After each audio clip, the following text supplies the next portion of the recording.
audience. LoveLine may contain sexually oriented content.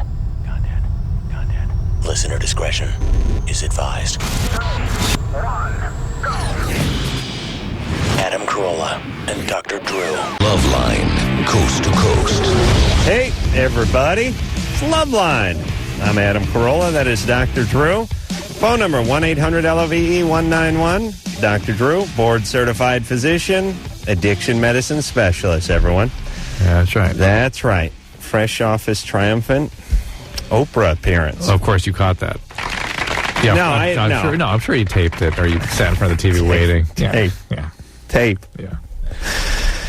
Here's the only way I can tape a TV show is if I'm physically standing there holding the record button as the show is playing. Yeah, the play and record button simultaneously. I know people think that's lame, and I must be kidding around, but I will be deadly honest with you here. When I want to tape, like if I'm going to be on Politically Incorrect or something. You actually tape yourself? I try. Really? Well, I want to see it. I'm shocked. How dare you? I guess I TiVo it. Yeah, okay. If I'm going to be on Politically Incorrect or something like the Leno or something, especially Kilborn or whatever, here's the way I do it. I leave the house at 9:30 to come here. Well, I take a 6-hour cassette, I put it on the channel, and I hit play. Right. Then when I come home, there's 5 hours of nothing, and then there's me sometimes at the end if the tape hasn't run out. That is as close as I can get. I've had the TiVo unit for a year now. It does not work. Oh. I cannot get the thing working. No, that's the and it's been hooked up now for about 3 months, and I haven't been able to figure it out. So good times. So any response on the Oprah appearance? No. No. From home. I don't know. Everybody seemed to like it, so. I think it's on out here at like 12:30. 3 o'clock. No, but at night it repeats. Yeah, that's right, it does. So I am annoyed when I come home from work and I see that big puss on there. And tonight I will not be so annoyed because Dr. Drew's big puss will be on there. And then you'll change the channel. Not quite as quickly, but you'll just move right along. Well, it is really funny when you do things because my initial thing is, oh, hey, it's Drew. And then I watch for about a minute and a half and I go, oh, hey, it's Drew. And then I change the channel. Like, I get excited to see you, and then I realize, wait a minute. Nobody sees you as much as me, so right. I should go ahead and change it That's now. right. So I will, I think it's on at like 12:30 or 1 o'clock. I will try to watch that tonight.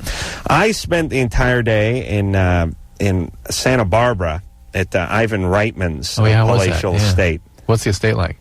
We'll put it this way. I hope he's not listening. I don't know if he gets angry at this kind of stuff. But Oprah, coincidentally, bought a place down the street or around the corner, many acres. Yeah. This is, for anyone who's not familiar with this area, it's about 80, 90 miles out of L.A., so where a lot of the celebrities and producers and types have their second homes, sometimes first homes, up in the hills, above the Pacific Ocean, basically. Oprah's place cost her $51 million. 51. And one of her many homes. This place is better. So, a lot better? I don't know because my mind shuts off at about $450,000. I can't conceive of houses being, more than $700,000. Let me put it this way. Let me ask this. Is it worth the extra effort? You know what I mean? To own a house that's that incredible. You understand what I'm asking? Yeah. Is it worth it? Is it okay just to stop at $400,000? Well, you got to ask yourself: do you need an amphitheater on your property? Do you know what I'm saying? Is that what he has? Yeah. Do you want to open a door and look out and not see anything but what is yours? King of all your survey, and then the ocean. But even that's not where all the money is it? Is it the land? Well, in that area, you're talking about 30, 40 acres. Think about what an acre goes for up on that hillside. Hey, that was just down here. Right. Think what an acre goes for in Pasadena. And is the house spectacular to go with it? Spectacular. Yeah. Spectacular. But is it worth that? I mean, is it worth whatever it takes to do that? You know what I'm saying? I don't know, but if you're making X amount, You know what I mean? If some movie you made 20 years ago goes to DVD, you open your mailbox and there's $10 million in it, then what do you mean, what's it worth? Do you know what I'm saying? Yeah. It's worth what? Doesn't matter. That could be the equivalent of a $20,000 home to you, for all you know. Right. I'm sure it's not that bad, but you know what I'm saying. Yeah. So it's all relative. But holy Christ, talk about it's. I mean, there's nice houses, there's mansions, and then there's this. Oh, really? There's this. Using a golf cart to get around the grounds. Oh my God. People work, in not ponds, lakes. I mean, it's just crazy. Crazy. All right. Ready to go here, Drew? I got back to my house. I took a dump on the living room floor. I say, you make me sick, house. You call yourself a house? This is squalor I'm living in. Oh, my God. Really, Jimmy and I were driving back from Santa Barbara. I looked at him and I said, how miserable are we going to be when we get to our crappy houses? And we live in nice houses. That's what's unhealthy about stuff like that. You shouldn't be exposed It's to it. not even a house. You shouldn't be exposed to it. I live in a gardening shed now. And you people are listening? You live in a box that matches are kept in. Oh, boy. Really, I was miserable when I got home. I was watering my lawn. I was crying. I was watering it with tears. And pee. And urine. Yes, that's right. Robert? Yeah. You're 24. Yeah. What's up? Well, ever since my wife and I have gotten married, she wants to have a lot more sex than I do. How much is that? Pretty much if I'm ready, she would be ready. Every day? Every hour. Every hour? Well, what are you good for a week? Not much. Well, give me a number. I don't know. If we're lucky, once a week. Are you just not into this woman? I'm sorry, what was that? Are you not into your wife? I find her very attractive. I don't know. To me, by the way, that would be hell. You know what I mean? To think I'm going to spend the rest of my life with somebody, I'm just sort of, whatever. Yeah, but Drew, you'd bang a knothole if you had a couple of Zimas. I mean, you are a very, very passionate man. But here's what I'm thinking. Maybe Robert is creeped out a little. Maybe she's pushing. Just the way women get with men when they start pushing. Maybe he's getting the vibe that there's something up and it's turning him off. But how weird that it would start just after the marriage. Did you know each other only for a couple of weeks before you got married? About 2 months, maybe. Oh, there you go. Yeah. They didn't know. How weird to get married so quickly. Does she have a history? The history of what? Well, I mean, is there any abuse or any isms? Anything that ends with ism? What is the history? She was raped at a young age. Two? Who did it? It was someone, I think it was a friend of hers. All right, but... How old was she? She was 12. Something happened before that, too. How old was the guy? I really don't know. It's your wife. It was a friend of hers, that's all she really said, so I'm assuming close to the same age. Yeah. We're assuming not. Friend of the family, maybe. Yeah. And, how's her dad? He's cool. I don't know, since I've known him, he's been a little out of it, but that's just because he had an accident just after we got married. He had cramped in his pants, or he had an accident? He fell off a roof. Oh, okay. Roofer. Bad times. All right, and he's not an alcoholic, or he didn't beat on her or anything? No, they come from a very strict religious background. Mormon? No, Seventh Day. Oh. That's Mormon. That's Mormon, Seventh-day Adventist? Yeah. Hey, Robert? Yeah. There's something going on with her, and here's what I think. I think there's something going on with her, and I think you're picking up that vibe and freaking out a little bit, or shutting down a little bit. And I mean, it's easy to define in that she's coming on too strong and you're recoiling, but it's more of a vibe. You know there's something going on beneath the skin with her, right? Yeah. And I think you need to address that. I mean, forget about the sex. Why don't you just talk about getting some counseling, getting her some therapy, that kind of stuff? Yeah, we've been trying to look into that. Yeah? How's that going? Well, I mean, we just recently got medical, so... Hey, you got insurance. All right. That's your route. Yeah. There's got to be something up with him, too, because she picked him. Got to be. You know what I was thinking about? I always argue, it's kind of weird and ironic, but I always say to women, look, you're not horny, your husband's being a good guy. you're shut down, you're on some medication, you're having some postpartum depression or something, just hold still. Let the guy mount up a couple times a week. He works hard, give him a break. But with men, you actually kind of have to work a little bit.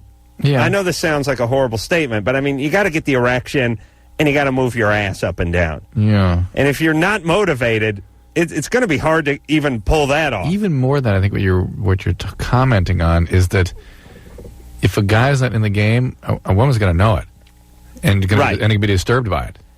Yeah, while a guy is going to be like, whatever. Listen, she could have a massive coronary halfway into it and just be lying there. Most guys wouldn't know or stop. Thank you. John? Yep. You're 16? Yeah, I called last Thursday, and you gave me this advice about my girlfriend. She said, I love you. Oh, and I told you just to tell her you love her. Yeah. Yeah, did you? No. Thanks, idiot. Why not? Well, she listened to the radio show, and then we talked about it, and she said that she normally doesn't ever say it. Her and I both have a big problem with it, and we never really say it to our parents even, or anyone that close to us.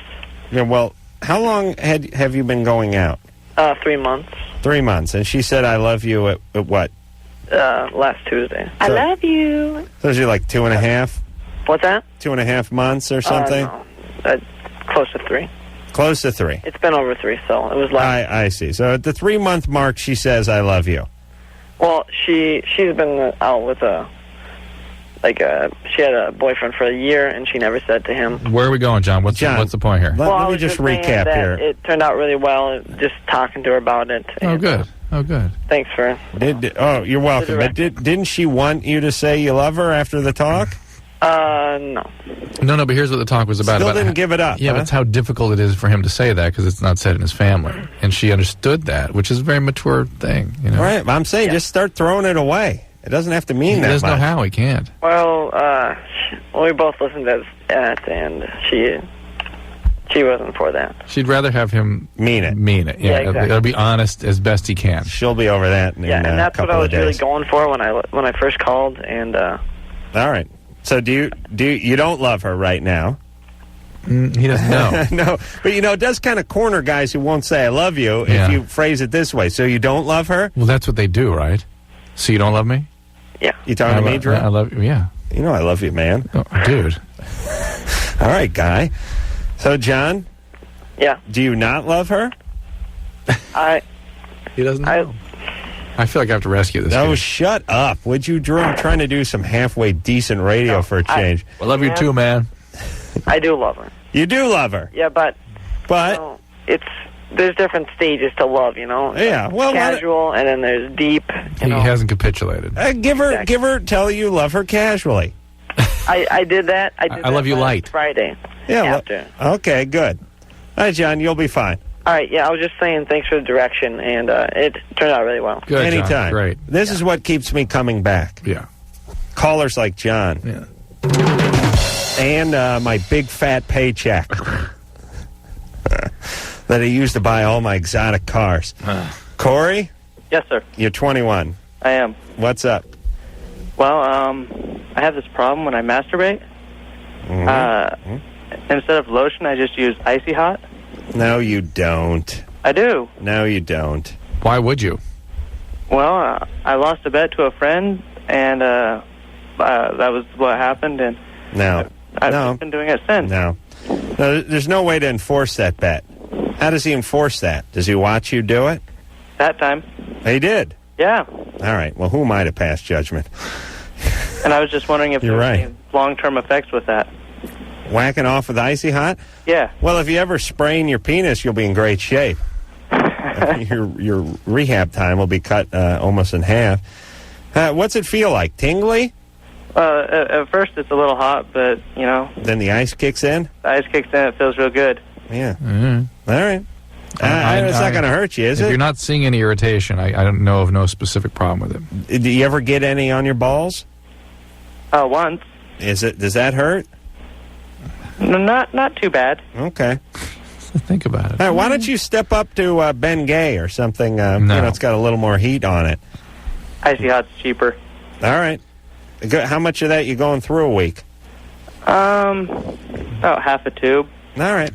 Good times. 21-year-old guys. Let me try this. Why not? I mean, if it offers some extra sensation. Oh, my God. Well, you're jacking off anyway, so who cares? Who are you kidding? You might as well. Who are you trying to might as well impress? grab a handful of pate and sniff something. You know what I mean? If you're going to go, you might as well do it. I'm a dry guy, but I'm thinking about trying out that icy hot. William? Yes. You're 15? Yeah. What's up? Well, I wanted to know what the side effects of LSD, and I've been taking some meds. I'm taking like 3 different meds. What are you taking? I'm taking Dexedrine, Imipramine, I used to take Imipramine, Clonidine, and Wellbutrin. Wow. Okay. Because I had severe depression and... All right, Wellbutrin, and the other one's an amphetamine, the first one you said. Dexedrine? What's that for? ADD. ADD? It's weird. They give us speed for that. Yeah, well. Anger management. Yeah. I've got problems. No kidding. But why are you going to compound it by getting into drugs? I don't know. It's just not a great idea for you. I mean, you're already on shaky ground emotionally. Yeah. This is going to make things worse. Yeah. Yeah. Plus, theoretically, you can have really quite dangerous reactions. Something called a serotonin excess syndrome that can occasionally fire up with combining these medicines together. There's nothing specific about the ones you're using that would necessarily create that syndrome, but it always worries me when you're on medicines that could potentially do that.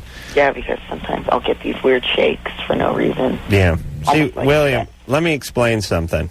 You need all of your brain just to maintain your life, as opposed to a genius like myself who can basically not use any of my brain and still function quite nicely, thank you. Oh, yes. I don't even use it. I didn't even bring my brain tonight, Drew. It's out in my car. I'll get it during the break. But, William, you already have a history. You can't monkey with this stuff. Yeah. You're going to have to work hard and, take your meds and do your therapy and do all that stuff just to have a decent life. Yeah. So you can't screw with this. So don't do that. It's really a mistake. I'm telling you, as cool as it may sound now, or as many of your friends are doing it, it's just a mess. Well, see, that's the thing. All my friends tell me not to. Oh, all right. But I still do. Well, you got to quit hanging around with them. They're bad element. You don't care? I see that's the problem. I do care, but it kind of helps me. Helps you do what? It just helps me feel a lot better. Well, if you're not feeling well, then you need to talk to the people that are prescribing the medication to get something that helps you feel better. Because if you need that kind of escape, there's something very, very wrong. You're saying acid makes you feel better? Yeah. Yeah, some people get a real escape high with that. Yeah. Hey, William? Yeah. You got to do something about this. Okay. But it's not the drugs. That's not the answer for you. It's not? No. No. No, I think Jesus Christ. I rarely give out Jesus' name. He asked me to stop talking about him on the air. But I think in William's case, you may want to find him. Andrew? Yes. You're 23? Yes. Hey, Adam, I met your real parents last night. Whoa. Really? Your real parents aren't your real parents, so you think they are? See, the way Adam Carolla was actually came into this earth was Gilbert Gottfried and Dennis Miller had sex, and out came Adam Carolla. Did you meet those two last night? I met them last night. The accent from Gilbert Gottfried, the nasally voice, the wit of Dennis Miller. Well, thank you.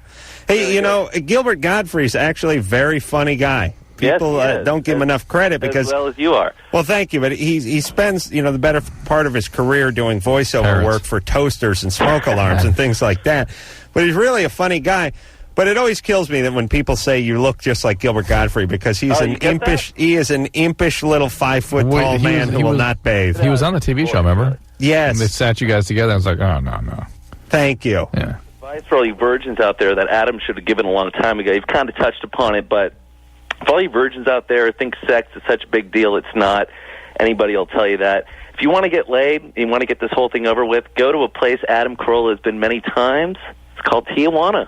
Went there myself this last weekend. You've never seen anything like it. Am I wrong?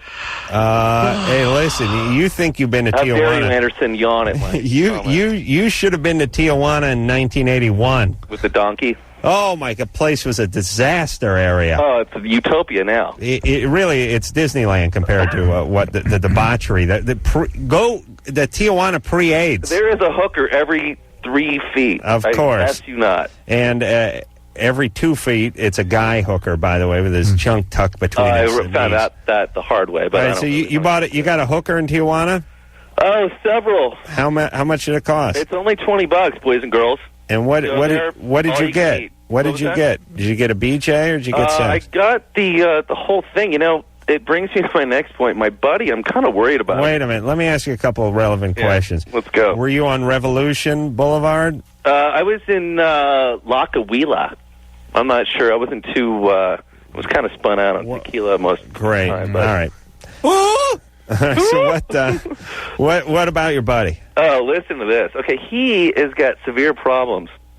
He is going up to every prostitute that is there, asking if he can have sex with her without a condom. Okay, before you freak out on that, he picks up some chick on Santa Monica and La Brea the other night, which I know you're familiar with that area. Has sex with her without a condom, and I looked at this, whatever it was, and it looked like a man. So I'm kind of worried about my buddy there. Don't know really what to do. Will he listen to you? No. He's an addict, I bet. Sexual addict. Yeah. Sex addicts do that kind of thing. Yeah. Well, what can we do if he's not listening to him? I don't know. The consequences would bring him in. Well, let me tell you, as I learned from listening to a PSA on AIDS when I was driving home a week ago, and Drew, you're a doctor, you probably know the answer to this. Do you know the only known cure for AIDS? You want to check your medical textbooks, or do you think you know the only known cure for AIDS? Well, let me see. The word cure suggests you've already contracted it. So they couldn't possibly be suggesting that not getting it. No! Ha-ha! No. That's where you're wrong. No. According to the PSA I was listening to, the only known cure for AIDS is not getting it. Now, let's see if that works with other diseases. Let's see. Cure for heart disease? Not getting it. Cancer? Yeah. How about a cure for motorcycle crashes? Don't have it. Don't know crashing. How about automobile and train crashes? Don't do it. Airplanes? Don't. Buses? Nope. That's right. There you go. That's what you learn from listening to late night radio. The only known cure for AIDS is not getting AIDS. Thank you very much. All right. Best way to keep your virginity? Don't get screwed. No. There you go. Do they couple those with the secondhand smoke ads? Yeah. Just for fun? The one where 50,000 people die every year? Every 5 minutes? Right. Except for it's really about 5 people. I really like to get hold of those people. And then I hear the one on airplane turbulence safety, and that's when I just punch my head right out the sunroof of the car and start screaming like a madman. Okay, we're going to take ourselves a break. And when we come back, we'll speak to Grace, 18, exposed to herpes 3 weeks ago. Is it too early to get a test for it? We'll find out after this. LoveLine. We'll be right back.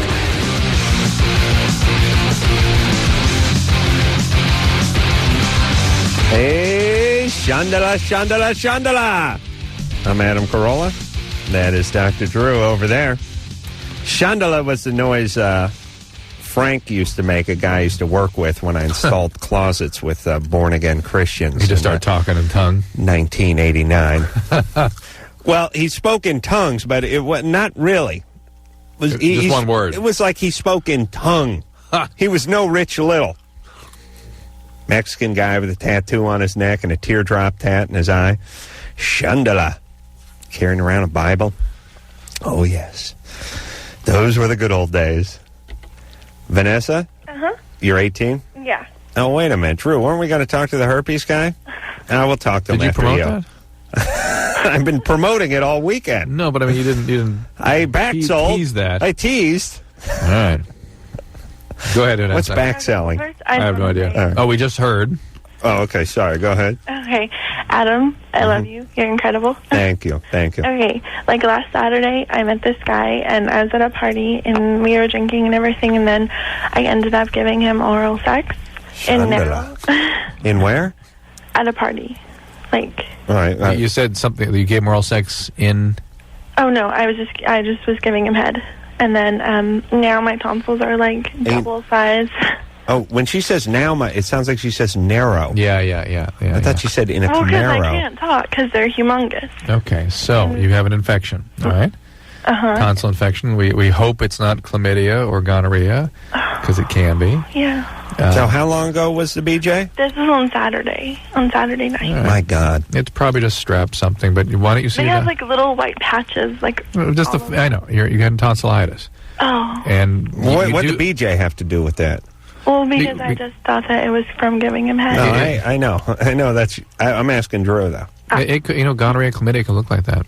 Ooh. Yeah. No condom, obviously. No. Well, no. No, listen, I don't blame you. I was drunk. Yeah, all right. Well, as long as you were loaded. So then it makes it all okay. How old was the guy? He was 28. Oh. You do need to tell the doctor, okay? 28, going to a party, getting a BJ from a nice 18-year-old. Oh. He's scum. You do need, and giving her GC, gonorrhea. But listen, you need to tell your doctor about this. It's important because the kind of culture you got to do for both chlamydia and gonorrhea is very specialized, and it might change the antibiotics he or she would give you too. How does she tell the doctor what she just I had oral sex Saturday, and I'm worried that this is an STD. Really? Or just say I'm worried this could be an STD. I had a new partner. Just leave it at that, and the doctor knows what you mean. Okay. Okay. All right, baby. Okay. Hey, you do a lot of that? Well, why? Why do you want some? Well, not now. 5 minutes ago, I did. Well, I just broke up with my boyfriend. Well, I see. And, I don't know, I've just been, lonely, so... Why are you acting stupid like that? Right. You're lonely, so you give guys BJs? Well, yeah. What? Listen, she's like a kitten being petted now. Yeah. Well, I didn't have a dad when I was growing up. Uh-huh. Thank you for getting right to it for us. Now everyone's dad, except for you're blowing them. Mm-hmm. That's the way to control them. But it's a weird thing. It's like, look, if you're going to look at the guy's dad, don't give him the BJ. You wouldn't blow dad, would you? Give him a tie. Yeah, give him a nice clip-on. I'm confused. Yes. I'm a confused young lady. Yes. You sound like a very nice young lady, and it would suit You bad do. if you treat yourself better. Yeah. Hey. I know, I know everything that I should do, but it's just... Right. Doing it is the hard part. Yeah. Okay, but how long ago did you break up with your boyfriend? In April. Okay. And 2 months ago. How many guys have you blown since then? About 7. Oh. Really? Sneezy, Grumpy, Doc, who else? Okay. The whole gang. And I've slept with 4. Okay. Vanessa. But listen, Vanessa, as crazy as the last few months have been for you, you still have not crossed the threshold into wild numbers or making movies or doing anything crazy. Not yet. Okay. Here's my point. You can stop that now. I don't mean stop having sex. I mean stop doing what you're doing to yourself. Yeah. You can stop acting out. Okay, you want to do that? It's hard, though. Okay, but listen, Vanessa, here, let me explain what's going to happen. And this goes to people who are getting into heroin or giving 28-year-olds BJs at parties in the back of the guy's Camaro while he's giving her STDs. Here's the thing. At this point, you can stop, no harm, no foul. 2 years from now, when you've blown 4,000 guys and you got herpes and hepatitis, and your new fiance gives you that penny for your thoughts. Well, and he gives him that speech, I've been with, 7.5. 7, technically 7, but I say 7.5 because one time I got to second base, and she says I've blown the last 4,000 guys I've been. You've already crossed. You understand? Yeah. Stop now. Okay. I'll try. All right. Or I'll just, call you no, forget it. You know what, get some friends, get important people, keep them close to you, talk a lot. Just stop acting out. I don't care if you have sex, as long as it's not acting out, which is what it is when you go. Yeah. Hey, if you find a guy you like, you go on a couple dates, you want to have all kinds of crazy monkey sex with him, that's your business. But you getting drunk at a party and blowing some guy who's near 30 is not a good plan for you. You understand the difference? Yeah, I do. Because the guy with the date, you're probably going to see him again. Yeah.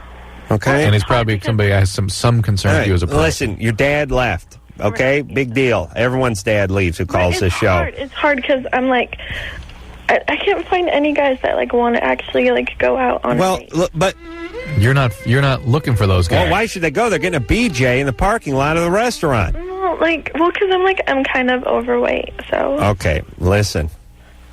Drew wrote that down, by the way. No, he didn't. Vanessa, here's your big problem. Forget about finding the guys right now.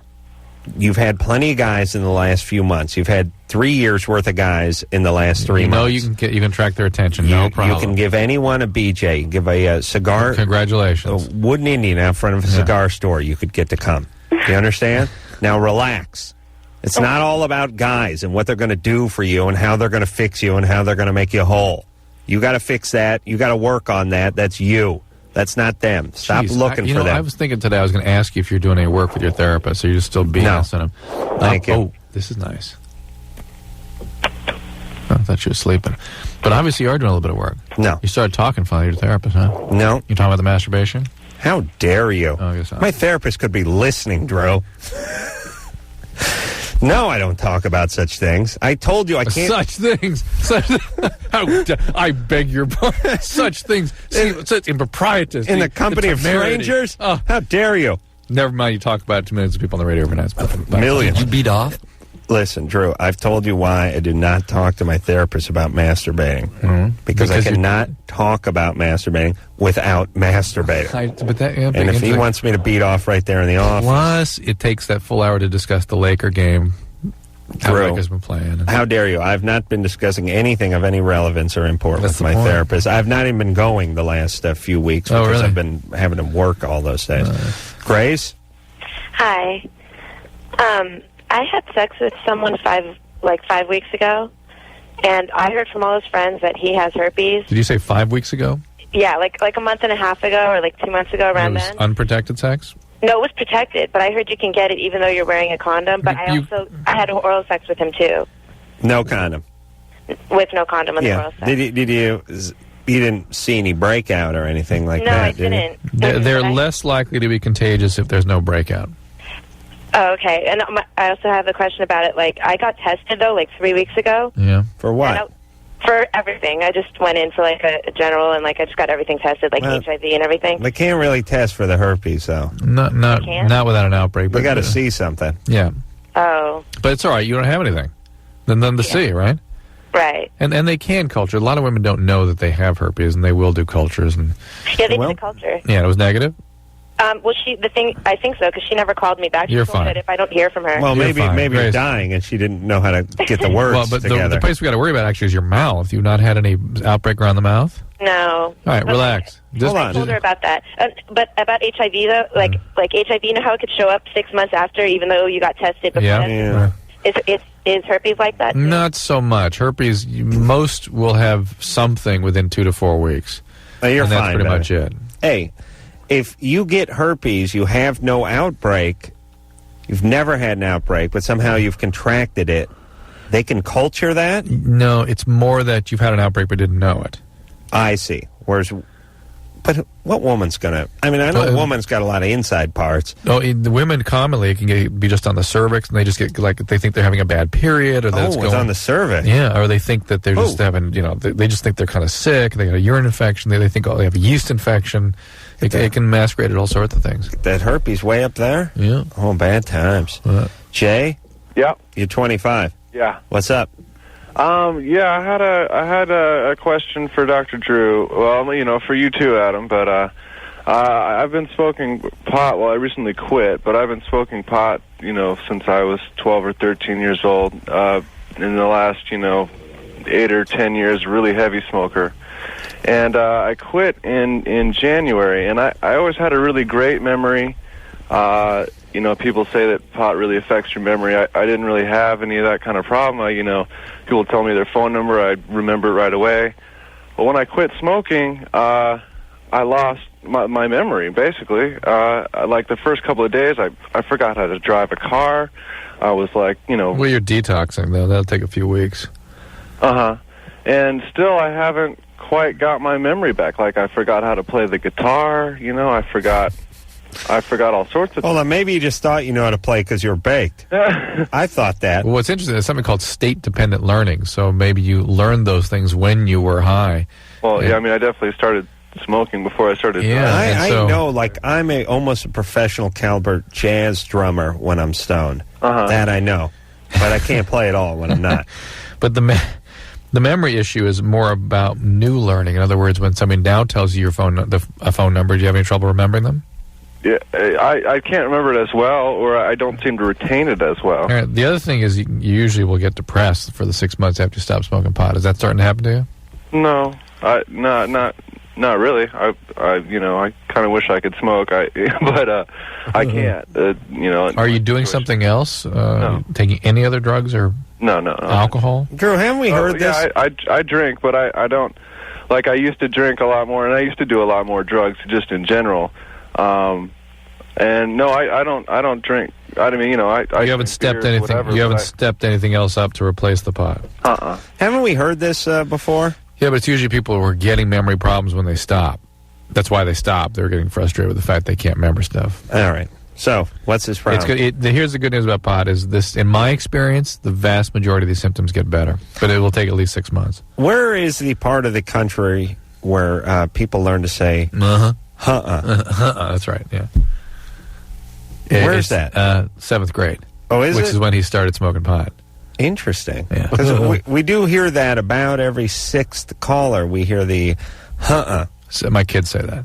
Oh, so it's what you do when you're a kid. Yeah. And if you never really got out of that. When you start smoking pot, then you don't develop. Interesting. Isn't that wild? All right. That's like our girls with the little girl voices. Right. So the male equivalent to the little girl voice is I mean, not progressing. Yeah. I'll tell you, I saw some like A&E special on Marilyn Monroe just a few nights back, and I was listening to her with my new LoveLine ears. Yeah.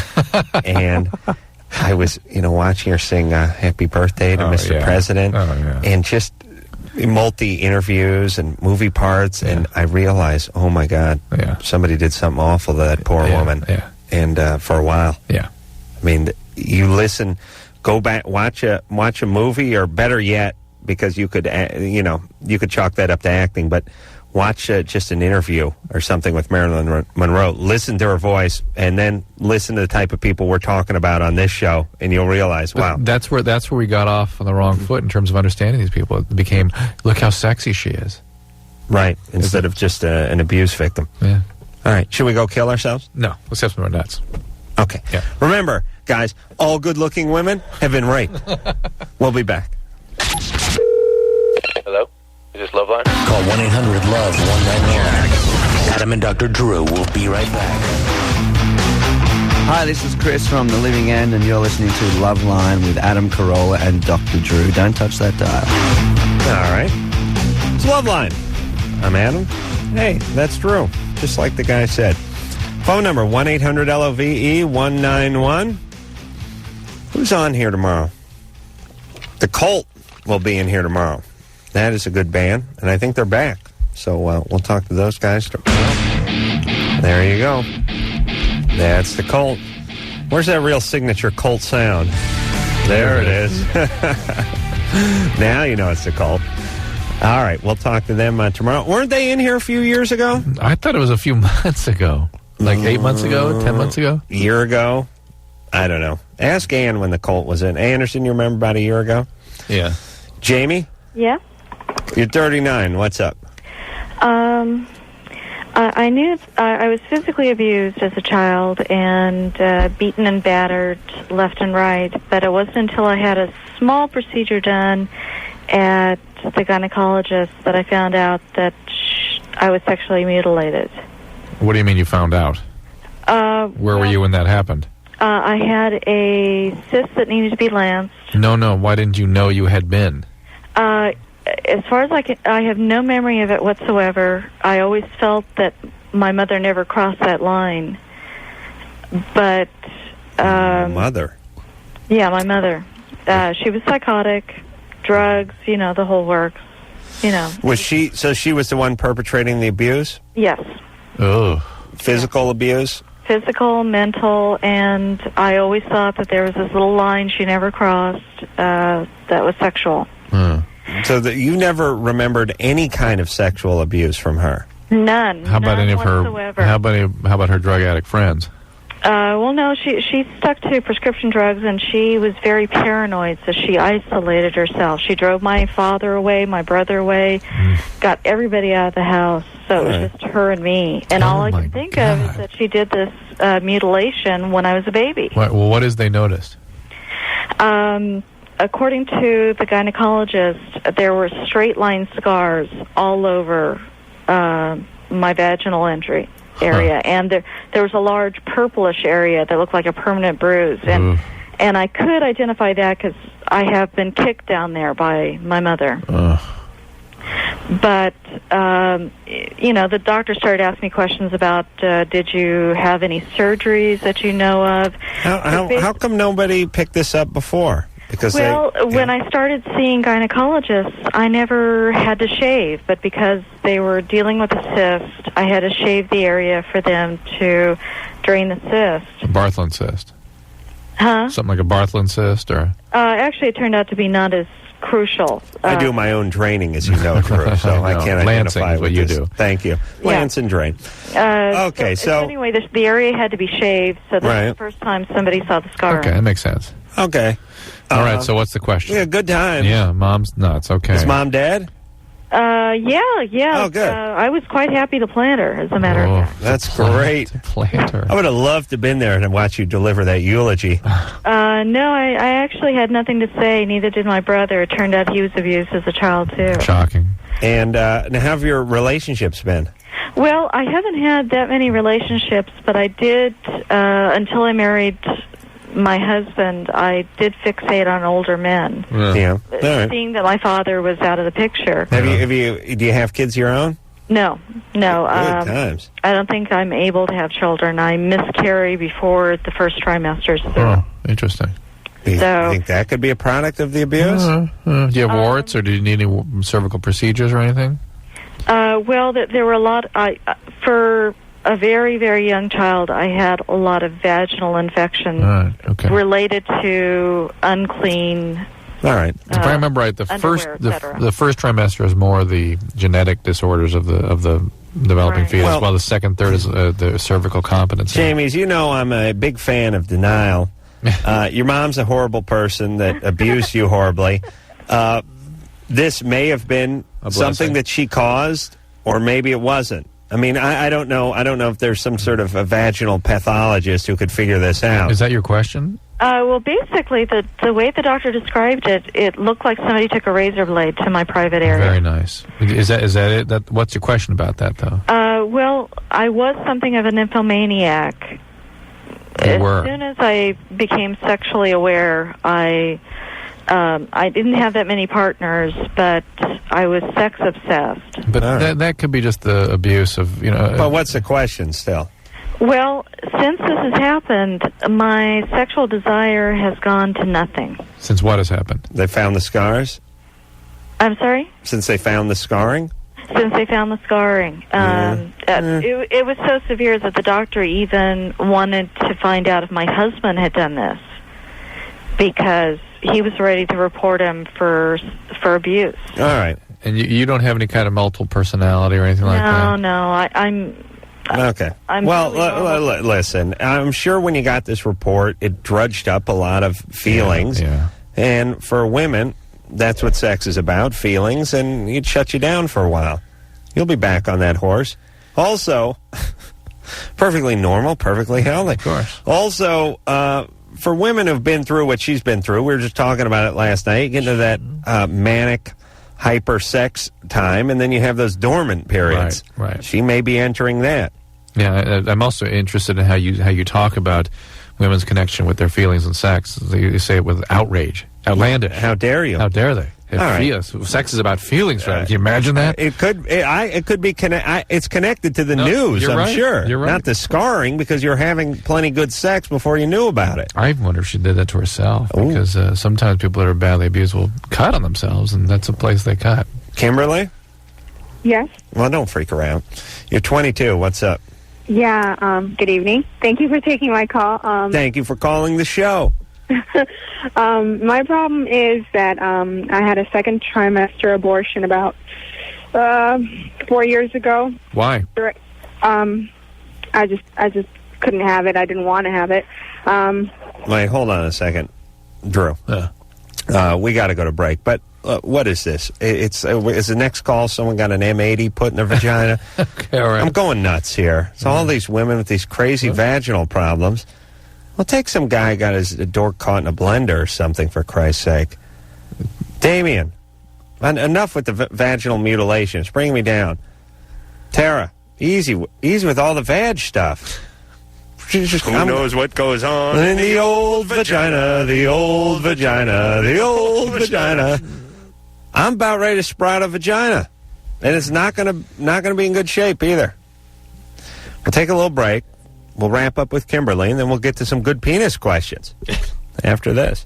Oh yeah, what an app. LoveLine will be right back.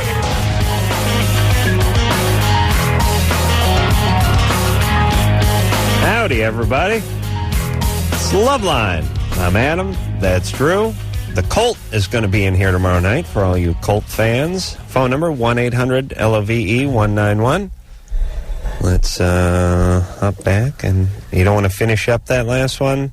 We didn't do that one at all. I got into her vagina. Oh, yeah, but you got off it into Penisville. But I was knee deep in her vagina. All right, let's do it. That was 4, wasn't it? Yeah. I think so. Kimberly? Yes. Hi. Okay, this is my problem. My problem is that I had the second trimester abortion. Throughout the pregnancy, I was using speed heavily. Oof. I mean, every day, 24 hours a day, 7 days a week. It was just crazy. And ever since about 2 months after I had it, I've been having these crazy symptoms. I've got a lot of fatigue, bad digestion, recurrent yeast infections, memory loss, headaches. Well, that's speed. That's what speed does. How long have you been off speed? I've been off for 4 years, ever since I had the abortion. Well, unfortunately, the memory problems, the mood disturbances, the feeling not right can be permanent from speed. But I also have body odor and skin rashes that doctors say is fungus. I've got low blood pressure, iron deficiency, and all these kinds of things, and it's really driving me crazy. I sent a blood sample to the UK to be tested for Candida albicans overgrowth. Kimberly, you're a severe drug addict. You damage parts of your body from that. It's not going to be the same. You're going to have weird symptoms. That's what happens when you've been doing a lot of drugs. Why'd you send a blood sample to the UK? Because I kind of suspected Candida albicans overgrowth. Yeah, and Kimberly, you don't need any of that. You have plenty of reason to have problems, just with the speed. And what are you doing for your addiction? Are you using anything else now? No, I'm completely off of everything, cold turkey, and I never missed it. Are you on any medication? No, I'm not. Huh. Drew, what's with the UK and the Canada? Shouldn't you send your stuff to Canada? Well, the thing is that, nobody wanted to do that blood test for me here. They were like, no, you have depression, all these are, you know. That's right. This is all typical of people that have done a lot of speed and then come off it. It damages the brain. I would say if you want to check out the National Institute on Drug Abuse, they have a bunch of an area in there that shows what happens to brain after periods of speed exposure, particularly heavy speed exposure. And depression, all sorts of funny feelings, or normal memory disturbances. This could have nothing to do with the abortion? This has nothing to do with the abortion. What about the fact that she was doing a lot of speed when she was pregnant? Does that change anything? Not to my knowledge. What about getting an abortion when you're doing a lot of speed? Not to my knowledge. Okay. Good questions, but I don't think it makes a difference. Well, here's the thing that Drew has alerted me to. We always hear about these success stories of all these people that are strung out on heroin or speed or whatever the hell it was. They were on death's door. And that 2 years later, they've been sober, they've been working out, they got it back together.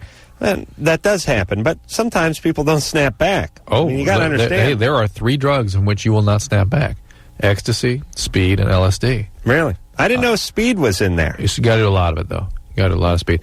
And you're saying I should do a lot of speed? You need to. You personally do a lot. You got to do a lot of speed. You got to do a lot. That's what I heard. And Kimberly, when you don't replace the drugs of addiction with a process like recovery, the mood disturbances and the anxiety are usually profound. So I suggest you get involved in a program of recovery. All right. Let's talk to Casey, who's 14. Casey? Hey, Adam, I heard the guy with the icy hot earlier. Mm-hmm. That guy was so full of crap. Yeah. You don't do that on purpose if you don't do it more than once.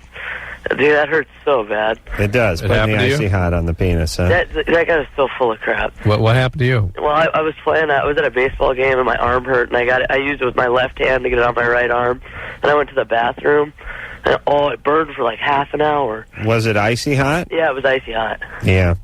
Well, I suspected the guy had a bogus call, but I've never really used that icy hot, and because the word icy was in it, I thought, well, yeah. I don't know, but Adam, I'd like to tell you I've gone beyond the writing on my shoes. Your name, Ace Rockola, is actually in my screen name online. You're gay. Wow. That is great news. Yeah. Did you used to go to drdrew.com? I went there once and I didn't like it. There's a guy with that screen name used to go to the Drew, chat. what are you room. an asshole? See, Drew, what happens when you ask questions? Well, I'm curious, what didn't you like? Dude, I don't know. It's just the chatting. Lame, right? Yeah, Lame-o. exactly. Lame with a capital L. Thanks, brother. Yep. Hey, you keep up God's work, all right? All right. All right. All right. It's a kindred spirit there. Ace Rockola is a screen name. Yeah. There's a lot of those. Because I used to run into some of those guys. Yeah. Yeah.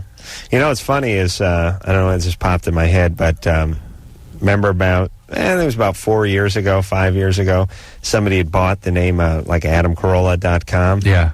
Because that was back during the days when they would scam you. Yeah. They'd spend $65, register the thing, then they'd have it, and then theoretically I would buy it back off of them one day when I was ready to launch my website or sell my merchandise. Yeah. I still can't turn on the goddamn computer. I'll tell you, that was the worst money management decision anyone has ever made, buying my name for something that has something to do with a computer. I still have no idea what the internet is. I have no idea how to work a computer. I can't type my name. That's good. I've never been on the internet. That's good, because even if you could get on, you couldn't read it was there. No, I could not read that. That's good. And let me tell you something. If anybody, and this is really funny, sometimes people will say, yeah, one time someone reported back to me, anyone who knows me would laugh their ass off.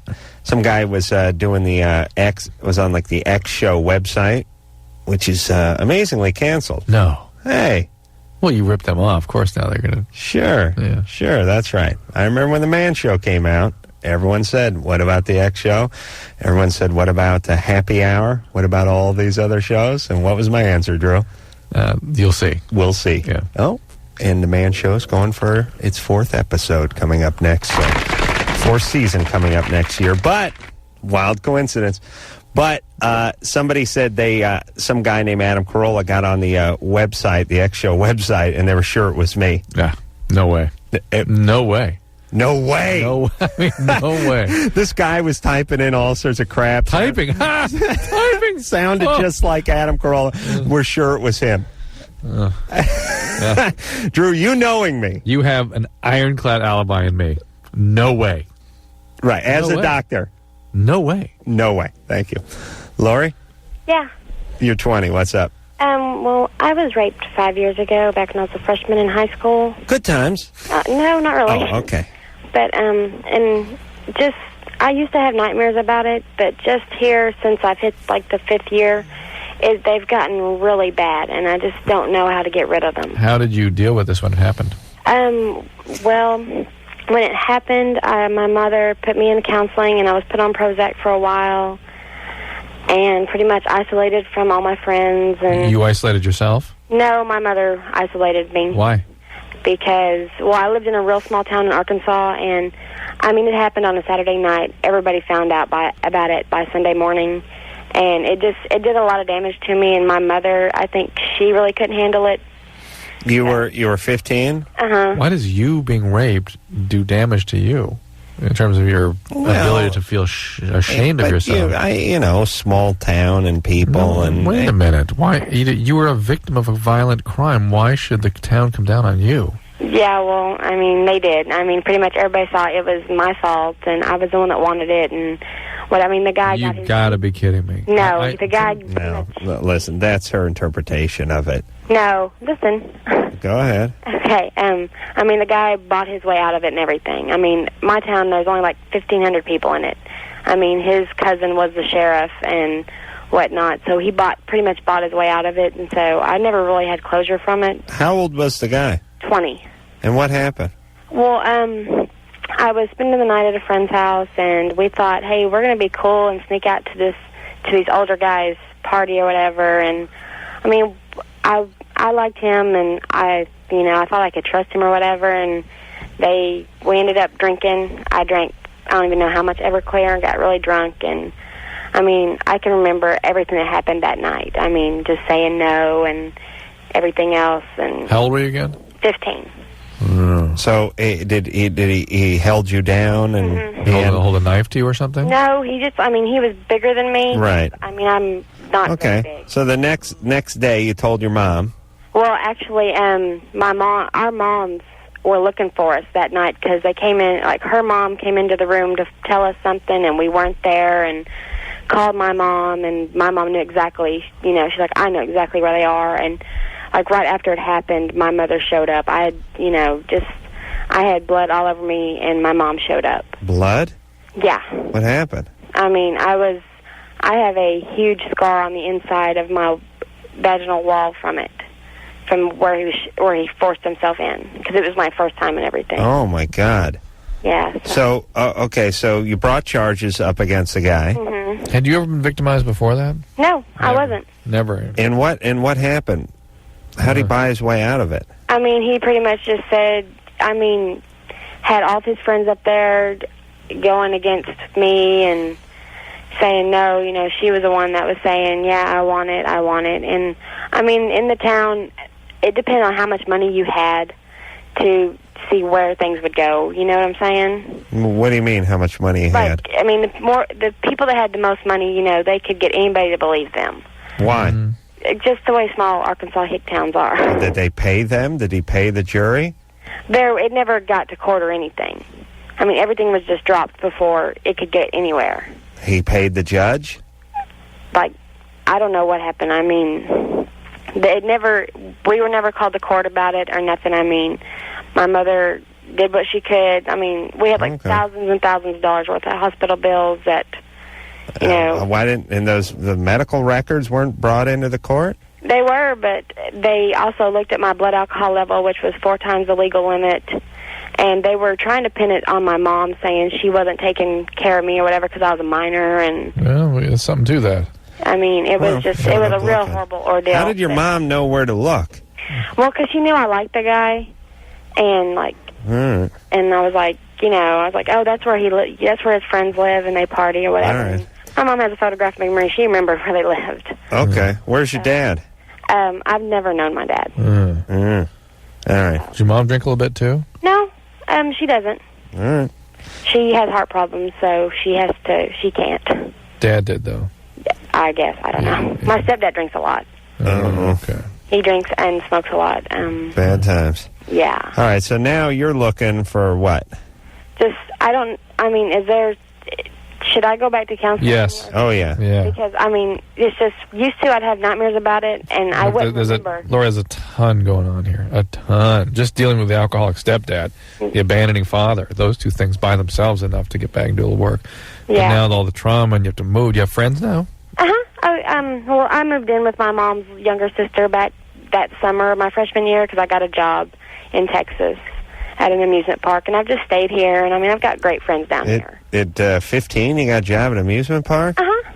Yeah. You moved to another... Are you in college now? Moved to Texas from Arkansas? Mm-hmm. Well, that's not that far. Are you in college? Well, I know, but it's just weird moving to another state at 15 and working. Well, it was all my choice. I came down here and started working, and just made all kinds of friends. It's like, I don't want to go home. You in college now? I will be in the fall again. Yeah. All right, so there's a lot of good stuff happening, but it could sort of derail if you don't take care of some of this stuff. And the symptoms you're having now, I think, can really be dealt with. Yeah. And it may actually be time for some pharmacotherapy, some medication, too. Really? Yeah. Why? Just because the affect attached to all this is going to start to surface, and it could get difficult for her to manage while she's trying to deal with school and there's other things. And, Yeah. Right. She's complaining about symptoms. That may be under control with medicine. Annika? Hey. Hey, you're 19. Yeah, I want to give a shout-out from IV. Yeah. I was damn close to IV today. Really? That's Isla Vista, everybody. That's where University of Santa Barbara is, or UC Santa Barbara. Yeah. Yeah, good times. Yeah, it's finals week right now. Real good times. Yeah, you know what I was remembering as I was driving back from Santa Barbara today. You know the good thing about growing up in a town and remaining there your whole life is you don't have to go back and visit the old neighborhood. You can drive down. You hear those stories that some prize fighter says that he drives down to his old neighborhood in Brooklyn, except for this time he's wearing a fur coat and he has a pinky ring and he's driving in a limousine. Right. All I got to do is go to my dad's house and I get to drive that route. I just drive everywhere I go. It hasn't changed. I've been. Which is why it's good that you built yourself a house 3 blocks from there. Right. It's nice. The party house. Yeah. But here's my point. I was driving home from Santa Barbara today. It was a beautiful day. I was in a beautiful car and I had a beautiful meeting and everything was great. And I was thinking as I was driving back about the time I drove to Isla Vista, which is 10 miles further than Santa Barbara, which is 100 miles. Takes an hour and 45 minutes to get there. I was on my motorcycle. Oh, in the rain. It started raining when I got on the freeway off of Laurel Canyon in North Hollywood, and it poured, and it was at night, and it was during the winter. And I was hanging on blue-knuckled onto my handlebars. I was going, when you drive at 75 and it's raining hard, it beats on you, and I peed on myself. That was the thing. That's the part I was remembering. Was the girl you were going to visit impressed when you arrived? No girl. Oh. Guy. Oh. Somewhere around Oxnard, I just myself. Nice. I said, look, I couldn't get any wetter. I couldn't get any colder. Why not just pee on myself? How do you even get the pee out when you're leaning over your handlebars frozen to death? You'll go. Well, I could have had to start going in like West Hills and just started flowing around Oxnard or Ventura. Well, anyway, good times. I think everyone who's a loser in college makes that trip to Santa Barbara. I was drifting for a while and did that. Yeah. Good times over there. What's up there, Annika? I don't mean people who are there are losers. I mean those of us that were down here at any period of time, we always try to go up there. They used to have a good Halloween party out there. Yeah, not so much anymore. There's like 20-foot patrol to every block now. Yeah, they used to block off the street. Everyone would do drugs and just wander around. Your car almost turned over. Remember that? Wasn't that Halloween? No. Where? In Santa Barbara. I had a lot of weird stories there. Remember you were there, right? Oh, you tell them to gun it and run the people over? Oh, yeah, that was later in life. That was in a van. Yeah, I'm sorry. Go ahead, Annika. So I was dating this guy for like a month, and he had these little brown spots on his penis that looked like freckles, and I've never seen freckles on a penis before. You may see them again. Oh, it's totally normal? Yeah. Oh, okay. Really? Yeah. I've seen a lot of schwanz, and I've never seen freckles on a penis. Yeah, he didn't have them anywhere else on his body either, which was... What color's the guy? He's white. Sometimes guys who have dark pigmented skin have things going on with their dork. A little bit raised, though, right? What, the freckles? These things are a little raised, or are they flat? They seemed flat. I didn't... Okay. I mean, they were flat. There can be discolorations and things. It's normal. Did you ever ask him about it? No. You were dating the guy. I know. Isn't that odd that I didn't ask him? But no, I didn't. Well, I don't blame you. I wouldn't have asked either. Yeah. Well, I was thinking maybe it was like scars from warts or herpes or something. It's possible. They can pigment. That can happen. Yeah? Yeah, that can happen. All right. Well, she's not going out with him anymore, right? Jason. Yeah. You're 26. What's up? Oh, hey, yeah, I got in a truck accident a while ago, and I hurt my back and stuff, and anyways... Did you say track? Hold on. Truck or track? Truck. Yeah. Truck, okay. Track. Right. Anyways, I get bad migraines now. Well, I've been having them ever since the accident, and the doctor prescribed me Imitrex. Yeah. But, like, he never prescribed, like, the amount I should be taking daily or whatever, and... Like, he gives me their 50-milligram tablets. Yeah. And the only thing he told me to do was to break them in half. Right, you definitely should not be taking more than 100 milligrams a day, and you should definitely not be taking them every day. See, I take 25 milligrams, like, usually around 11 or noon, and then I take another 25 milligrams. Well, basically, these aren't migraines. And so the Imitrex, well, there's something to do with the neck. It's either muscular headaches with scalp muscle headache from the neck injury, or it's something else. How do you know they're not migraines? because wouldn't be connected to the accident. They aren't day in and day out like that, and they go away with Imitrex. They go away. Migraines do. Yeah. You're just popping pills. So what other pills are you taking? Yeah, junkie.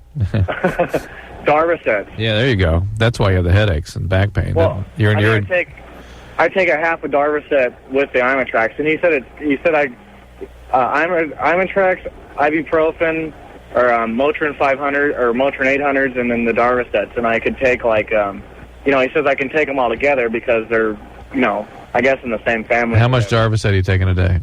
I just take a half of Darvocet. I think they're 500 milligrams. Once a day? No, I break one in half, and I take a half with my half of Imitrex and half with my other half. I'm going to ask you again. How many Darvocet are you taking a day? Just the one. One tablet a day.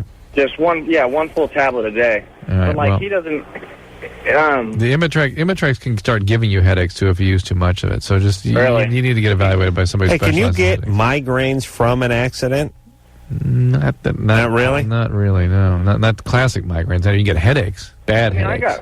I got migraines before. I don't know if they're actually migraines. It's just a real severe headache. Bad headaches.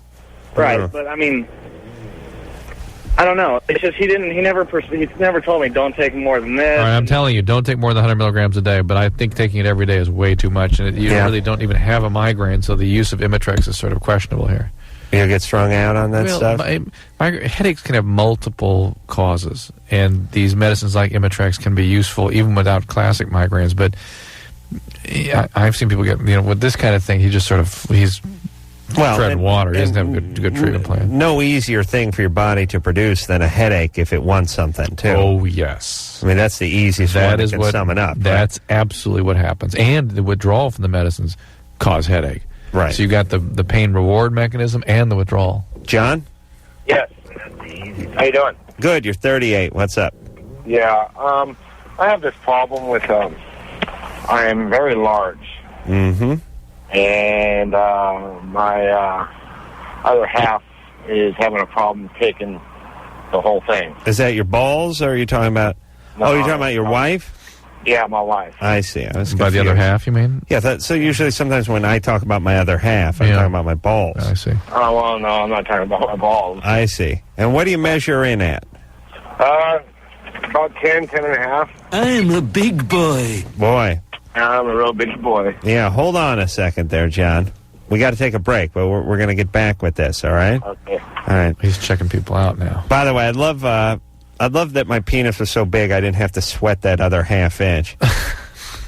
You know what I mean? 10 and a half. 10 and a half. Me, I'm like, hey, I'm 5 and 13/16. 10 and a half. 2 of your penises. Isn't that nice? What's that? He's got 2 of your penises. How dare you? He does. How dare you? He does. How dare you? He does not have 2 of my penises. 2 of my penises would be 9. No.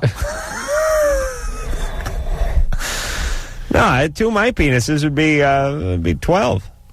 Oh, maybe 12 and change. Oh, well, I'm impressed. Yeah, oh, yes. Good times. Oh, yes. We'll be back. LoveLine with Adam Carolla and Dr. Drew. Hi, this is Brian and Gordon from Violent Femmes, and you're listening to Adam Carolla and Dr. Drew on LoveLine. Yes, you is. Phone number 1-800-LOVE-191. Want to give Dr. Bruce a plug? Yeah, but he doesn't. I need his phone number though. He doesn't have it? I'm sure he has it, but Bruce, again, is here with people lined up out the door to get his special treatments. His laser treatments. His laser and his microdermabrasion. He's really become quite an expert in this stuff, but the thing he's becoming known for is tattoo removal. That's right. And he also can do these laser facials and get rid of wrinkles and all kinds of fun stuff. So he came over and played basketball on Sunday. Yeah. Dr. Bruce fills in for Dr. Drew from time to time. Anyone who listens to the show knows his name. He is all Adam's apple and elbows, that guy. I mean, I was, I said to a guy, when he guards you, it's like an evil sorcerer put a curse on a scarecrow and animated it, brought it to life, and had it guard you. Ichabod Crane? Yeah. Oh, no. Crazy out there. John? Yes. All right. John with the 10 and a half on the penis. Right. Yes. And what size is your wife? What size is my wife? How tall is she? Yeah. She's about 5'7". All right. Mm-hmm. And she can't take all that. No, she can't. What happens? I just can't go in all the way. Well, that's all right. It really hurts. And so why do you have to go in all the way? I guess it's a man thing. I have no idea. I mean, it feels good, but it just doesn't feel like I'm being pleased like I should. With the working ends. I've been in relationships before. I was always with men before too, and this is my first experience with a woman. Wow! And I've been with her for 4 years now. Well, hold on. You put that redwood log in some guy's ass? Yeah. Oh. Well, the thing about the rectum is that there's no sort of dead end like there is in the vagina. Vagina dead ends. What do you mean, dead end? You'll have a dead end if this guy gets you with that big vagina door. Dead ends into the cervix and the uterus. Right. The rectum, if you can make that sigmoid curve, it keeps going. Well, the rectum's more of a cul-de-sac. No, it's 9 feet. I just want to get sack in there. Okay. So you're saying with the rectum, you theoretically could fish a jump rope up there, sure, and it would keep going. Yeah, there's no end to it. So he got used to being able to go in as far as he wanted to, which is not. Yeah, and, see, it was a friend of mine, and I talk to him all the time. And am I allowed to say his first name? Who? What are you talking about? Well, why? All right, this is bogus. I mean, there's a lot of... All right, hold on a second. I think this guy's bogus. Yeah, I don't know why he needs to say anybody's name. Let's hear what he was trying to say about him. I'm curious. Well, okay, but why would you say, a friend of mine told me, is it okay? Am I allowed to say the guy's name? Yeah, it doesn't make sense at all. Yeah, like if we went, oh, Christ, that was Paul? But maybe... Well, he's good people. I'm just wondering if what he said would somehow make sense. But I'm sure all right, well, let's find out. John, why did you want to say the guy's name? Well, I don't want to say him all the time. I mean, well, you say your friend. I mean, there's been other people I've had, but right. This is the one person I've been talking to all the time, and all right. he's my ex-lover. All right, that's your friend. Well, just call him your friend. Okay, my friend. Okay. And what's the question about your friend? He tells me that it's, like you guys were explaining before, that it's on a woman, they can't take it as deep as a man can. Well, it dead ends. Thank you, John. Hold on, Drew, where's your scratch pad? Yeah, didn't we just get into that? Yeah, that's what I'm saying. It's just, and I don't understand. She says it hurts her every time I go inside of her. That's right. I'm not sure if I should go back to my friend or if I should stay with her. And this is your girlfriend? Yes. I thought this was his wife. No. Oh, girlfriend. Okay, John, let's put your penis aside for a second. Okay. As difficult as that is, with the size that it is. It's not that difficult. Let's talk about you for a second. Uh-huh. Are you doing any drugs? No. No. You got a job? Excuse me? What are you doing for work? I work on the highway. I see. What does that mean? Raping young men. No, you work. No, you work. I do. I work on bridges and road crew. Road crew. Oh, wait a minute. This is not a gay man. He does not sound gay. He works on bridges. What's up? What happened? What are we missing? Tell me. What do you mean? What are you missing? What happened with you growing up? I don't know. I have no idea. I was never raped, never molested, no nothing. I have no idea. I always had this thing for men. But why are you with a woman now? To see if it's any different. And is it? No, it's not. Do you still like men, right? Yes. And you're not like the guys you work with don't know you're gay? No, they don't. Because you don't have any of that affect? No. You don't seem gay? No. This is true gay. Yeah. Born gay. The life is to live gay. This is born gay. I'm very excited I about appreciate that. No, because if you think about all the guys with all the affect, yeah, All the guys that just make the guys you want to throttle because they're gay on top of gay with some gay sprinkled on top of it. That's all because they got effed with, and now it's gay for the world, and it's hostile gay, and it's gay that we have to know. But this John, he's born gay. Yeah. It doesn't affect other parts of his life. Yeah. No, it doesn't. He's just gay. And there's not too many people out there when I work, they know I'm gay. No, he's gay to the bone, inside his bone, not marrow, semen. Another man's semen in there. Well, first off, you forget about women if you're gay. Uh-huh. I mean, if you're going to be gay, be gay. I think you gotta stick with men, and you don't have to worry about hurting them because they got a bottomless salad bowl. It's like the bottomless pit. Right. Yeah. But still, doesn't it hurt him, that huge penis of yours? I've only found one person, and it doesn't seem to bother him. So he's your boyfriend? Yeah. Right. Are you still boyfriend with him? Boyfriend and boyfriend? I haven't slept with him in a while. Okay. Well, maybe you're done with the female relationship you're in. Yeah. Does she know about this? No. She doesn't know you were gay? She knows. He comes over all the time. Ooh. Right. That has no idea. Does he weirded out by the fact that you have a girlfriend? Excuse me? Does he freaked out about the fact that you have a girlfriend? He knows that I wanted to try it. Okay. Wow. Well, you tried it and maybe it didn't work. Yeah. Hey, I mean, is that what you think? Don't let me put words in your mouth. Yeah. Okay. Well, maybe it's not working out. I mean, okay. You tried. It was like me in school. Hey, I gave it a shot in the 6th grade. It didn't work out. This gentleman gave it a much more sincere shot than you gave at school. I don't know. I put in a pretty good couple of weeks there in the 6th grade. It just didn't work out. All right. A couple weeks, yeah.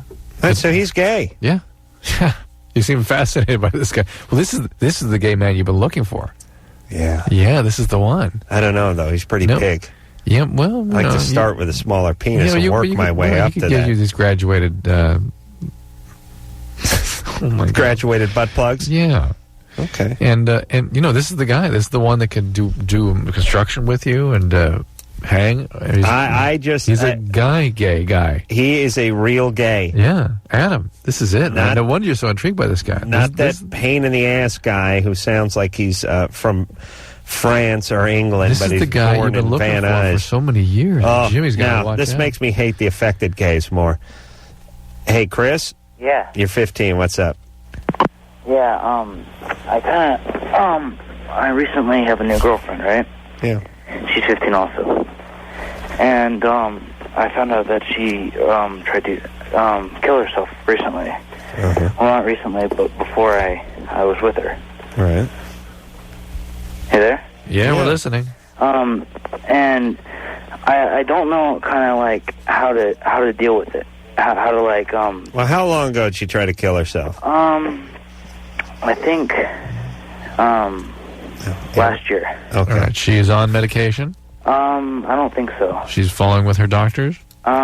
She recently went with a psychiatrist. Ask him another question. Just ask him. Has she been depressed lately? Yeah. Oh, you didn't do the I was banking on the No, well, yeah, she has. is what he does. Yeah. She has been depressed, and All right. Well, make sure she's seeing the people that are taking care of her. It's not your job to be caring for her. Are you having sex? No. Good. Your job is to. Oh my God! Not when she's depressed. That'll destabilize things more. The hard thing is when she was 13, when she went out with this guy, he was 20. Yeah. And so they went out, and then her mom broke them up, and she was really depressed. They were in love, and yeah. And so she's kind of like, I'm not falling in love with you yet. I'm not going to tell you I love you until I really do, because then it'll hurt me if like we break up. So sure. Yeah. Okay. So, what would you suggest, Dr. Drew? I would suggest you take your time. You not be concerned with managing her psychiatric status. You make sure she gets the care she needs, and that she's following up properly. And other than that, be a caring boyfriend. I know this has come up before, Drew. But I just it keeps coming back to my mind, and I can't get my mind around it, which is, we talk to these girls and all the hell they've been through, all they've seen, and how fast they mature. how quickly they become sexual. Yeah. She's 13. She's in love with a 20-year-old guy. She tried to commit suicide. Yeah, maybe some sexual abuse, maybe a little physical abuse. We don't know for sure. There's maybe a little substance abuse and a dad that went AWOL, God knows when. Now she's hooked up with 15-year-old Chris. Chris's life has existed basically. He's lived on Pac-Man and Nintendo and watching Dukes of Hazzard reruns. Yeah. Likes giving his buddies wedgies. And collecting Pokemon. Well, now he's dealing with this. Now he's got this. Yeah. And he's lost. And they're talking about love and they're talking about commitment. And he doesn't even know where he is.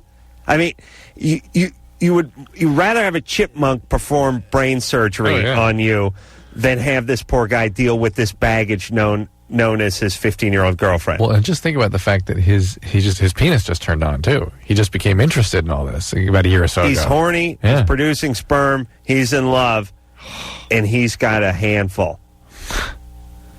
Do you know what I mean? This is like you getting your learner's permit and somebody giving you a Ferrari Testarossa and a pair of pliers and saying, "Hey, good luck."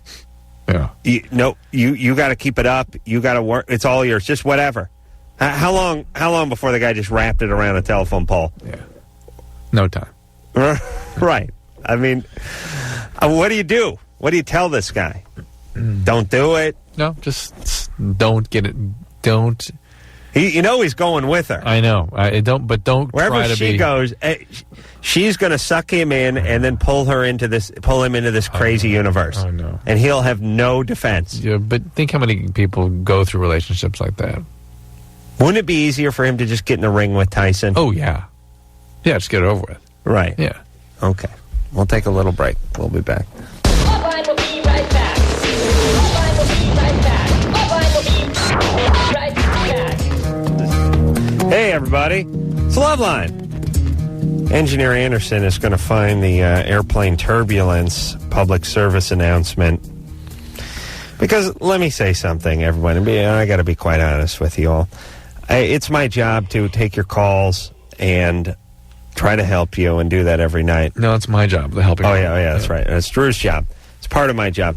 But I need to entertain myself as well. Otherwise, I won't be... it's like you got to let your employee play a little hacky sack every once in a while in the hall so he can be more productive. In these creative environments where they put, like, basketball hoops in the middle of the office. And, right. This is that for you. Right. I need to go off on this Airplane Turbulence public service announcement, which we have not heard in, 2 years? On this show? Oh, I've heard it in the background a number of times. Oh, I've just not caught it? I've been out? Right. Reed's just not been listening. It's been around? Yeah. Well, I caught it this time. How long has it been away? Anderson. Okay. All right. Leave Anderson It was gone for like a year and a half. Really? Yeah. I swear to God, I've heard it. Then I've heard it.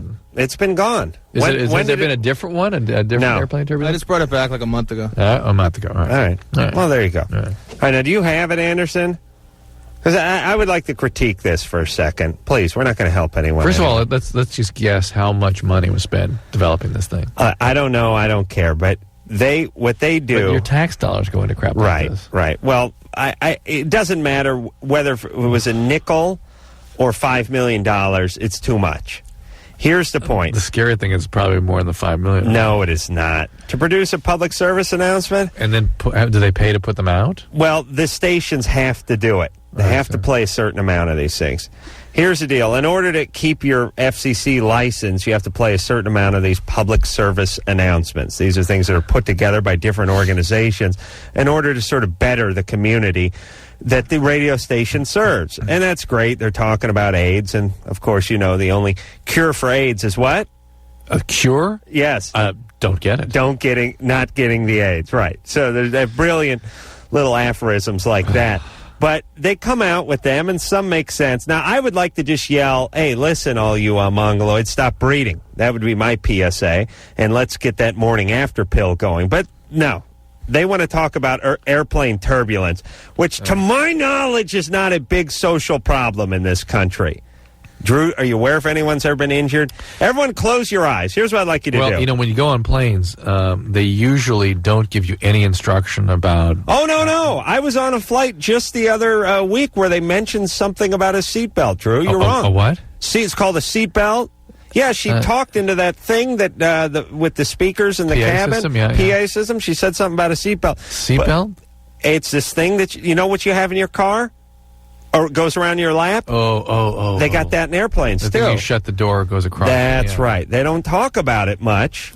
Probably only between 750 and 800 goddamn times when you get on an airplane. So they come out with PSAs like the following. Anderson? What a tough thing your body is. Anderson, can It's you built stop to this? Can we go back and forth with this? I'd really like to break this thing down. Can we start from the top here? All right, I'll tell you when to hold it. All right. What a tough thing your body is. All right. It's built to withstand bending, right? Pinching, tattooing, swimming, bumping, tickling, shaving. They changed it. Yeah, it's a different one. Childbirth. There we go. Football. Bad cooking. Rollerblading. Rollerblading. Marathons. Even company meetings. All right. But there's something the human body isn't built to withstand. Unexpected turbulence. All right, now Happily, stop though, it there. Stop it there.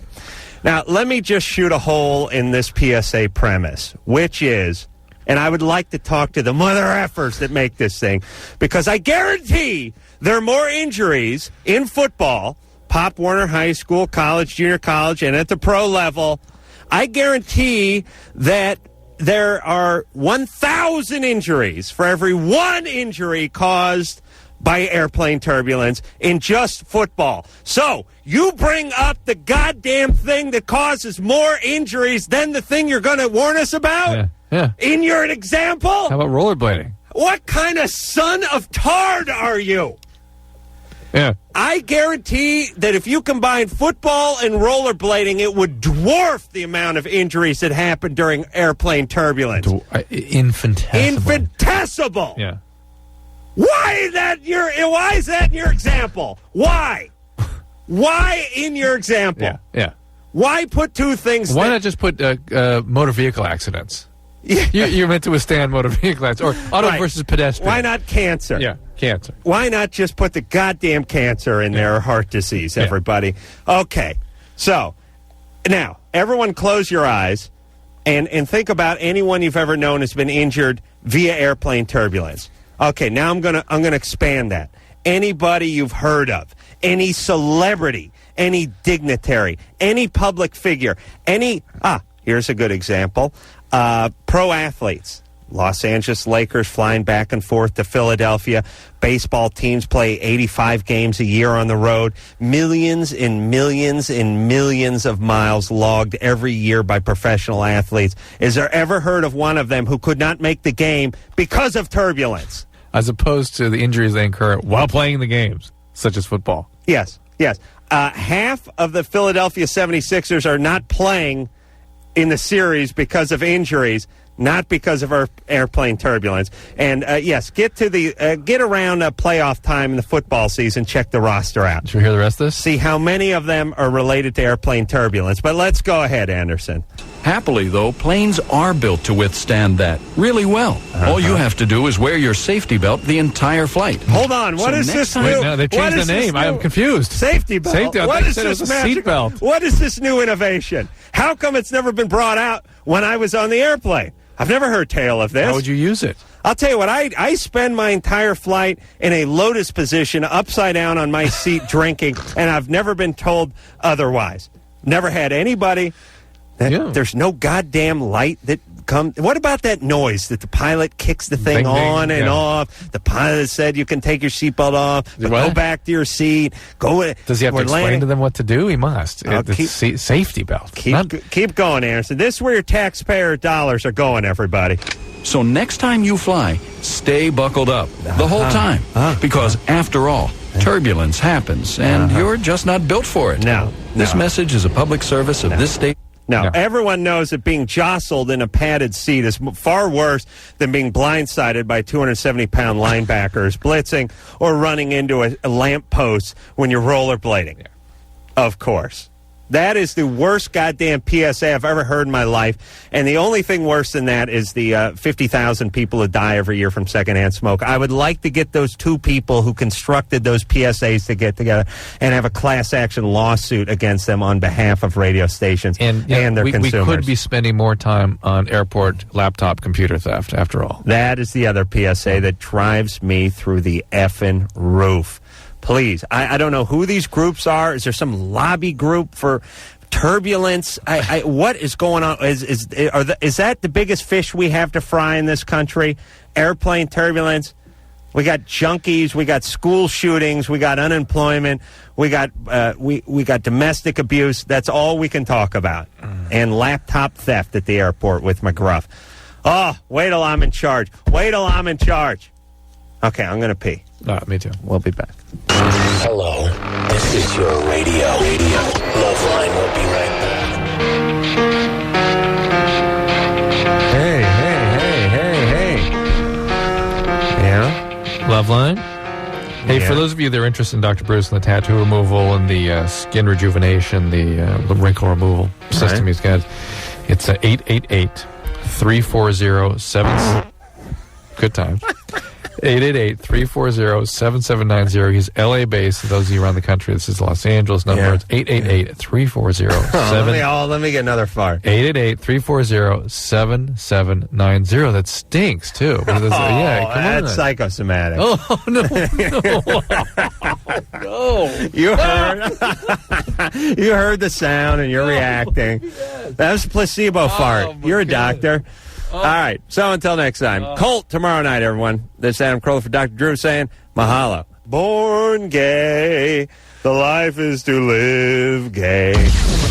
This has been LoveLine. The opinions expressed on this show are not necessarily those of the staff, management, sponsors, or this station. The producer for LoveLine is Ann Wilkins Ingalls. LoveLine is a presentation of Westwood One Entertainment.